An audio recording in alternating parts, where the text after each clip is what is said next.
اپنے جس طرح اپنے شریکوں کو بلا رہے ہیں، ہم وہ سنتے ہیں، وہ گانے سنتے ہیں، وہ گانے ہمارے منہ میں ہیں جن میں ان کے شریکوں کے نام ہیں اور شریکوں کے بارے میں بڑی بری بری باتیں جو شرک جن باتوں میں ہو رہا ہوتا ہے، اور ہم کھلے عام پڑھ بھی رہے ہوتے ہیں، گا بھی رہے ہوتے ہیں، سن بھی رہے ہوتے ہیں.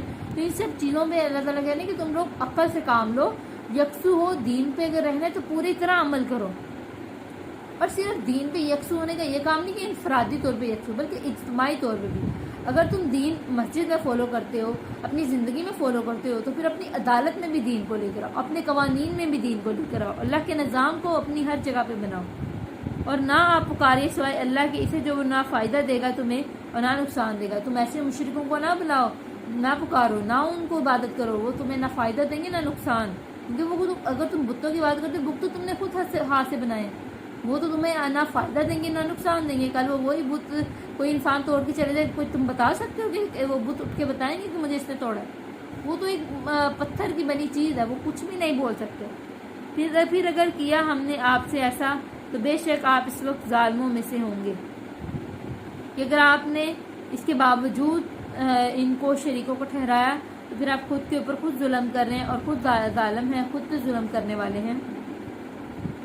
آگے ہے اگر پہنچائے آپ کو اللہ کوئی تکلیف تو نہیں کوئی ہٹانے والا. اب آیت نمبر 107 میں اللہ تعالیٰ آپ کو تقدیر پر ایمان کہہ رہا ہے کہ اگر آپ لوگ ایمان میں یکسو ہوتے ہو، ایمان پر ہوتے ہو، تو پھر آپ کو صرف یکسو نہیں ہونا ایمان پہ، عبادت نہیں کرنی صرف، بلکہ آپ کو ایمان میں یہ چیز بھی دیکھنی کہ صرف یکسو نہ ہونے کے باوجود ہمیں ایمان کے اندر ایک چیز اور دیکھنی ہے. وہ کیا ہے کہ ہمیں ایمان کو ایک طریقے سے فالو کرنا ہے. وہ کیا طریقہ ہے کہ ہمیں ایمان کو اندر تقدیر کو بھی مان، لائف میں کچھ برا ہوتا ہے یہ نہیں کہنا کہ اس کی وجہ سے ہو گیا، اس کی وجہ سے، بلکہ جانا یہ اللہ کی طرف سے یہ مشکل لکھی تھی میری زندگی میں، کوئی بات نہیں، اگر یہ تکلیف کیا پتہ میری زندگی میں کچھ اچھا لے کر آئے.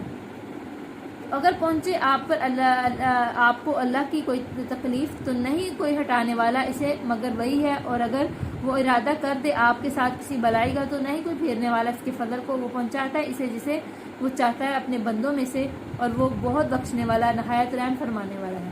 تو اللہ کی ذات ہی ہے جو آپ پہ رحمت کرنے والی ہے. اللہ تعالیٰ اگر تمہیں چاہے بلائی دینے تو تقدیر میں اگر لکھا ہے بلائی تو چاہے دنیا کی پوری طاقت مل جائے، پوری قوت لگا دے، ایک ایک انسان، میں کہتی ہوں آپ اکیلے رہ جائے پوری دنیا آپ کے خلاف ہو جائے، لیکن جب اللہ نے آپ کی زندگی میں وہ اچھائی لکھی ہے تو وہ آپ کو مل کے رہے گی. بس اللہ تعالیٰ سے ہمیشہ مانگے اللہ کی ذات کے، اور تقدیر کو اور کچھ نہیں بدل سکتی سوائے دعا کی. تو دعائیں تقدیریں بھی بدل دیتی ہیں. تو کہہ دیجئے اے لوگوں جو تحقیق ہے آ چکا تمہارے پاس حق تمہاری رب کی طرف سے، تو جس نے ہدایت پائی تو بے شک وہ ہدایت پائے گا اپنے نفس کے لیے، اور وہ جو گمراہ ہو گیا تو بے شک وہ گمراہ ہو گیا اپنے نفس کے لیے. نہیں میں تم پر کوئی ذمہ دار. حضرت محمد صلی اللہ علیہ وسلم کو فرما دیا گیا کہ آپ لوگوں سے کہہ دیجئے میرا کام تھا تم کو پیغام پہنچانا. اگر تم اچھا کرو گے، ایمان لے آؤ گے تو تم اپنے نفس پہ بھلا کر لو گے، تم خود کامیاب ہو جاؤ گے، اپنے نفس پہ بھلائی کر لو گے، اپنے آپ کو ایک کامیاب انسان بنا لو گے. لیکن اگر تم نہیں ایمان لے کر آتے، اور اگر تم نہیں باز آتے، اور اگر تم نہیں خود کو سنوارتے، اور اگر تم نہیں سدھرتے اور خود کو برائی میں پڑے رہنے دیتے ہو، تو اس میں نقصان بھی پھر تمہارا ہے. میں تمہارے کسی چیز کا بری ذمہ ہوں، میرا کام ہے تم پر پیغام پہنچانا. اب تم گناہ کرے اس کا گناہ مجھے نہیں ہوگا. اور پیروی کیجیے اس کی جو وحی کی گئی طرف آپ کے، تو آپ صلی اللہ علیہ وسلم سے فرمایا جا رہا ہے کہ آپ کی طرف جو پیروی کی گئی ہے، آپ اس کی وحی کی گئی ہے، آپ اس کی پر پیروی کریں اور صبر کیجیے جہاں تک کہ فیصلہ کر دے اللہ، وہ جو بہتر ہے سب فیصلہ کرنے والوں سے.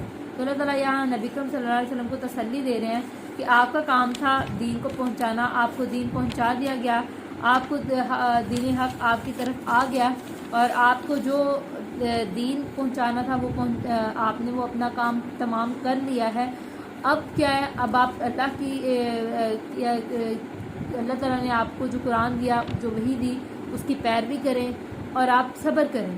مطلب ہم نے حضرت نوح علیہ السلام کا واقعہ پڑھا کہ کتنی تکلیفوں سے انہوں نے 950 سال یا 900 سال سے بھی زیادہ عرصہ لگایا، اور کچھ لوگ تھے 83 یا 73 یا 80 لوگ تھے جو کہ ایمان لائے تھے. اتنے سالوں میں. تو یہ بہت ہی مشکل ہے تبلیغ کا کام. اور پھر اس میں نبی اکرم صلی اللہ علیہ وسلم کو بار بار تسلی دی جا رہی ہے کہ آپ پریشان نہ ہوں, اللہ کی طرف سے ہی ہر مشکل آتی ہے, اور اگر کوئی مشکل آئی ہے تو آپ پریشان نہ ہوں, آپ صبر سے کام لیجئے. اور قرآن میں ہے اذا جاء نصر اللہ والفتح, جب آ جائے گی اللہ تعالیٰ کی طرف سے فتح, تو اللہ تعالیٰ کی طرف سے فتح ان قریب آ جائے گی. اور یہاں پہ اللہ تعالیٰ کچھ باتوں کا ذکر کریں کہ ہمیشہ اللہ تعالیٰ, اللہ کی نشانیوں کا ذکر, اللہ کی رضا اور اللہ تعالیٰ کی پلاننگ اور قوموں کا ذکر ہم نے یہاں پہ پڑھا, اور ان قوموں کے رویوں کے بارے میں ہم نے اس آیت میں پڑھا. اس کے علاوہ ہمیں اس قرآن سے پتہ لگا, اس سورہ سے پتہ لگا کہ ہمیں 3 باتوں کی طرف توجہ کرنی چاہیے. وہ کیا ہے؟ نمبر 1 پہ اللہ کے فیصلوں پر ہمیشہ جھکنا چاہیے, اور اللہ ہی پر توکل کرنا چاہیے, اور اللہ ہی سے رجوع کرنا چاہیے. اللہ تعالیٰ ہمیں اور سیکھنے والا اور سکھانے والا بنائے. اور ہمیں چاہیے کہ ہم ایک لفظ بھی سیکھتے ہیں, بھی ہم پر ذمہ داری ہے کہ ہم اگلے کو سکھائیں, دوسروں تک دین کو پہنچائیں, کیونکہ دین پھیلانے کی چیز ہے, اس کو پھیلانا چاہیے تاکہ ہمارا دین اسلام ایک خوبصورت دین ہے, ایک محبت کا دین ہے, یہ ہمیشہ پھولتا رہے, کامیاب ہوتا رہے. اللہ تعالیٰ ہم پر اپنی رحمت بنائے رکھے. آمین. جزاک اللہ.